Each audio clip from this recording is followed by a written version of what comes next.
Hi, YouTube. Welcome. Instagram, welcome. Beautiful. Okay. I am so excited, as always, to have a few minutes where I can sneak away and go live with you guys.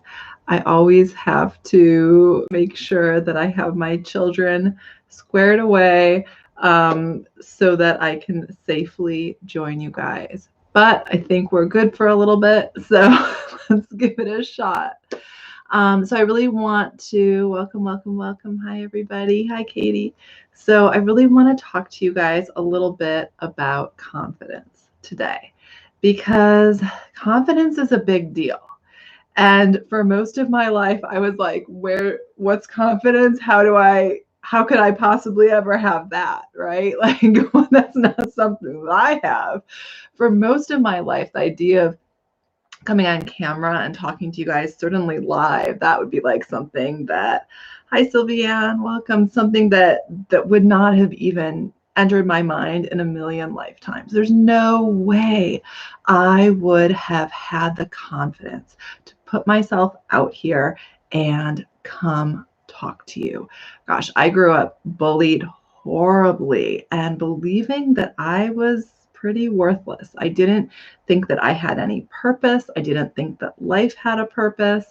And I went on with most of my life like that. I let other people treat me poorly. I had the worst way of talking to myself. And I think it's actually really normal. I think most people talk to themselves from a place of not believing that we have a lot of worth. And for me, following my soul mission and really starting to put myself out there and sharing my deepest, darkest, dirtiest truths with all of you guys is really how I built my confidence. I didn't have any confidence when I started. I was terrified. I was so freaking scared. The first time I made a YouTube video, if you go back in my YouTube to see the first time I made a video, it was before I even published my book. Nobody was following me. I didn't have a single YouTube follower. And I made like a 3-minute video and I was like shaking, absolutely terrified. It's still up there. And I continued to make more videos and put myself out there. And every time I did, it got a little easier. It was just conditioning myself, reprogramming myself that more was possible for me. That the story that had been basically creating my life since I was very little, that people didn't like me, that if I spoke my truth, people would make fun of me. That story, I allowed it to slowly die off by taking different actions, by beginning to believe more might actually be possible for myself. And it didn't happen overnight, though. I love to talk about the iceberg effect, which I think is totally what is starting to going on in my life now. People look at me. I do a lot of interviews for One Truth, One Law. And people are like, how did you do this? And they think that I was just born this way. They think that I was born confident enough to come on camera and speak my truth. And oh my goodness, you guys, that could not be further from the truth. I was born and grew up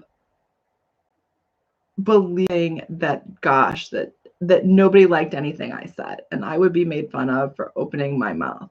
I can remember in school, I would like have palpitations and start sweating at the idea of the teacher might call on me. So if like the teacher was going around and randomly calling on people, I can remember getting like smaller and smaller in my chair and like sweating, visibly sweating. Sometimes I would leave class and I would have huge stains under my armpits because I was so terrified the teacher would call on me. And the funny thing is, I often knew the answer just intuitively. It would pop in my head, but I was so afraid that I would get the answer wrong that if the teacher called on me, I would say something else because I was like, oh, I was so sure that answer couldn't be right, the one that just came to me.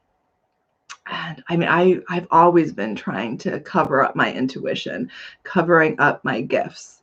And so, oh, somebody said just purchased your book on YouTube. Thank you. I appreciate you so much. That's awesome. So this has been a process for me, and I really want to talk to you guys about the iceberg effect. Some of you have probably heard me talk about this before, but it bears repeating. It is so freaking important. The iceberg effect is when you look at somebody who has had success, like I've had with my book, and you see the tip of the iceberg, like if here's the top of the water, this is the tip of the iceberg. And you see this with my book doing really, really well. And here I am talking to you very confidently. And you're like, oh my gosh, she must have been born that way, or she must have these special talents. And I wish I could do that and I know this because I used to feel that way looking at other people that were successful. I used to feel that way. Like, oh, I can't do that because I just don't have those same special abilities or skills or talents.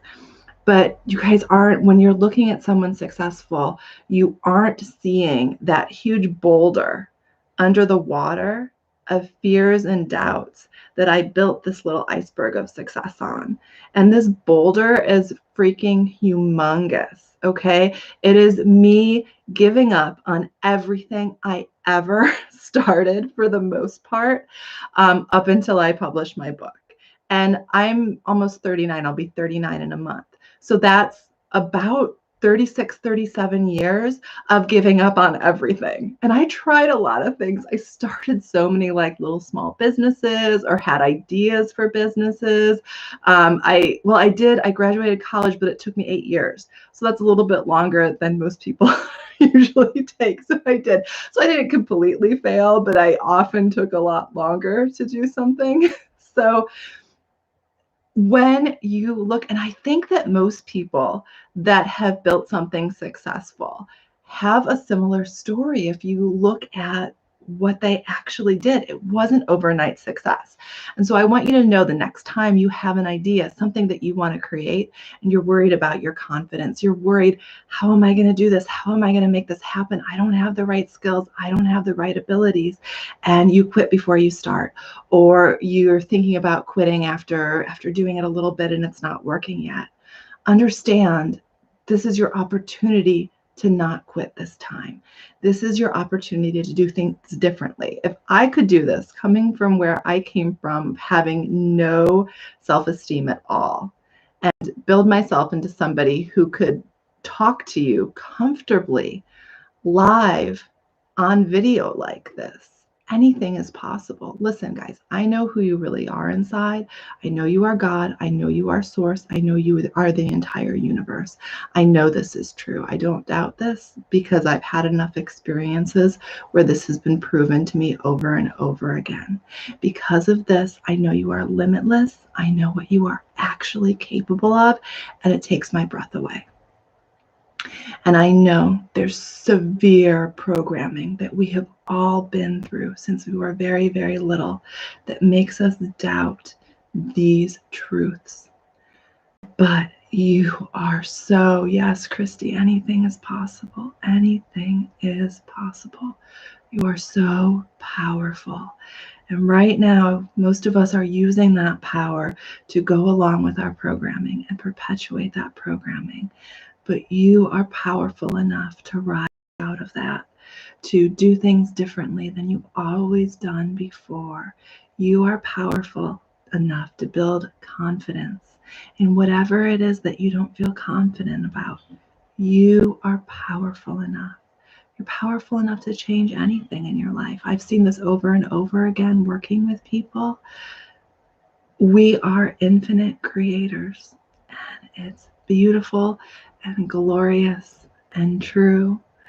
And I'm so grateful for every single one of you just spending a few minutes with me. So on YouTube, Blessed in Life said, I had the same experience in school. What type of crystals do you use? Okay, beautiful. Yes, I think so many people that are on this sort of life path of opening up to the truths in the universe had more difficult childhoods. That was, even though in the time that our childhoods were more difficult, it was very hard to see how that could possibly be happening for us. Now I understand that that happened for me so that I would learn and overcome that and be able to share with other people that had had a similar experience and help them overcome. So now I know that's some of the most powerful, impactful things that happen to me, the bad things. The bad things turn out to be some of the greatest gifts often. Okay, so what type of crystals do I use? This is a beautiful question. So I used to be a little afraid or intimidated by crystals because, there's crystal Bibles. It's a huge thing. It's like you have to get a degree in crystals to know what's going on. So I am told me, you have to start using crystals for, that was a specific part of my life path that I was supposed to start doing. And I am said, you don't need a crystal Bible. You don't need any of that. You just need to intuitively pick whatever crystal calls to you, which is as simple as deciding what crystal looks pretty or looks attractive or whatever crystal you are being called to will be the right crystal that you need in the situation. I mean, 100%. It is eerie how it happens. Like I'm always like, I love crystals. You can see I got crystals up the wazoo. And I always get the right crystal. Always. It's beautiful. Katie says that's what and Katie has the most beautiful crystals. Yogi Katie Jean on Instagram, she sent me these bracelets and they are amazing, the prettiest bracelets, and they feel so good. And she is so intuitive, so that's what she says too. I love that, Katie. Kim says, what do you think about allowing I am to vanish limiting beliefs? Like when limiting beliefs come up, I allow I am to dismiss everything and allow it to perfectly vanish. Yeah, so we are the creators of this experience. We can decide somebody else is in control and let somebody else control everything for us, or we can become the creator of our experience and allow, I command that these limiting beliefs drop away from my field. Okay, absolutely. Right. But that is a process, Kim, of really gaining awareness over your thoughts. So beautiful that you are there. Not everybody listening will be in that place where they're even aware of those subconscious programmings, those limiting beliefs, so that they can tell them to go away. But absolutely, I do that all day long. Let's see. Yes, beautiful. Okay. Well, thank you guys. Thank you for spending a few minutes with me. I'm sending you all so much love, so much light. Have a beautiful evening, and I will talk to you all soon. Bye-bye.